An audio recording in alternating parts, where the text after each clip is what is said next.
나경원 후보 나오려고 하는 그 자유를 박탈했지 않습니까? 그리고 김기현 후보를 1%에서 당대표로 만들었지 않습니까? 이런 것들이 독재인 것이지 민주적인 절차에서 당원들이 100% 나왔다고 해서 그리고 김동연 후보나 김경수 후보나 뭐 이재명 후보 측에서 혹은 어떤 보이지 않는 손에서 후보를 계속 들러리식으로 계속 나오게 한 것도 아닌데 그런 식으로 해서 독재국가 프레임을 한다는 것은 정말 국민의힘에서는 정말 반성이 없구나 이렇게 평가할 수밖에 없습니다. 민주적 절차라니까 제가 잠깐 말씀드리는데요. 나치 정당도 민주적 절차로 나치 정당이 탄생을 했고요.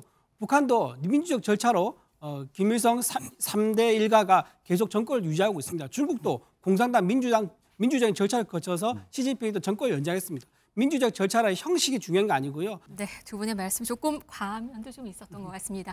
D-43일입니다. 지금 이재명 후보가 압도적인 득표율을 기록을 하고 있어요. 경선에서는 90% 정도 가까이 되는데 오늘 아침 여론조사를 보면은 50%를 처음으로 넘었습니다.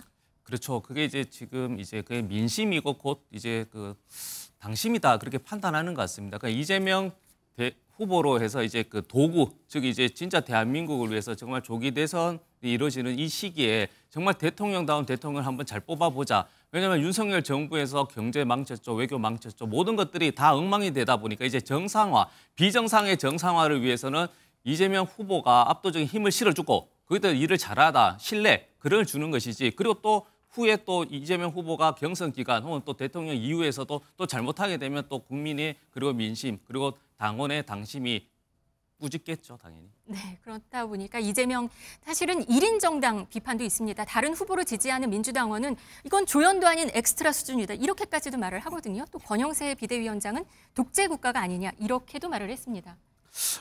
지금 민주당에서 지금 세 가지가 없는 것 같아요. 민주당 경선을 보고 있으면 첫 번째 긴장이 없고요. 산무가 없다 좀 보는데 긴장이 없고요. 검증도 없고 흥행도 없다. 워낙 이재명 대표가 정해져 있는 그런 수순으로 가고 있다 보니까 국민적 관심을 끌어오지 못하고 있는 거고요. 이렇게 바람 한 점이 없는 무풍지대 경선, 과연 국민들의 이재명 대표에 대한 호감도가 더 올라갈지 내려갈지 그거는 좀 시간이 지나면 다 해결될 거라고 봅니다.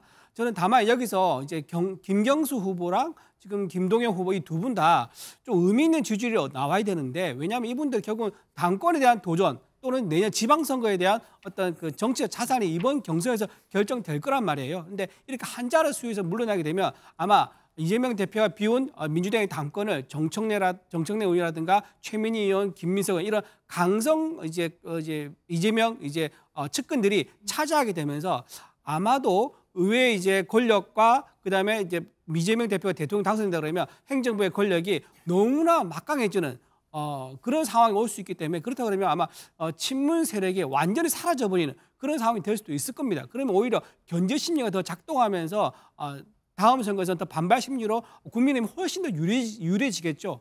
그런 상황 등을 아마 막기 위해서는 이제 그 김경석 후보라든가 김동연 지사 이런 분들이 좀 선전해서 의미 있는 어떤 지지율 정도는 만들어야 되지 않겠느냐 그런 생각도 해봅니다. 네, 민주당도 하실 말씀이 있다고 그렇죠. 하시니까요. 국민의힘은 뭐 다 없지만 진짜 하나 없는 건 진짜 반성이 없는 것 같아요. 독재국가 윤석열 정부가 내란 행위를 이렇게 했잖아요. 그래서 조기 대선 하고 있고요. 독재라고 민주당 비판하시는데 당원들의 민주적 절차에서 90%, 80%, 100%는 그건 독재가 아닌 것이죠. 후보, 국민의힘 당대표를 뽑을 때 어떻게 했습니까? 보이는 손으로 해서 정말 나경원 후보 나오려고 하는 그 자유를 박탈했지 않습니까? 그리고 김기현 후보를 1%에서 당대표로 만들었지 않습니까? 이런 것들이 독재인 것이지 민주적인 절차에서 당원들이 100% 나왔다고 해서 그리고 김동연 후보나 김경수 후보나 뭐 이재명 후보 측에서 혹은 어떤 보이지 않는 손에서 후보를 계속 들러리식으로 계속 나오게 한 것도 아닌데 그런 식으로 해서 독재국가 프레임을 한다는 것은 정말 국민의힘에서는 정말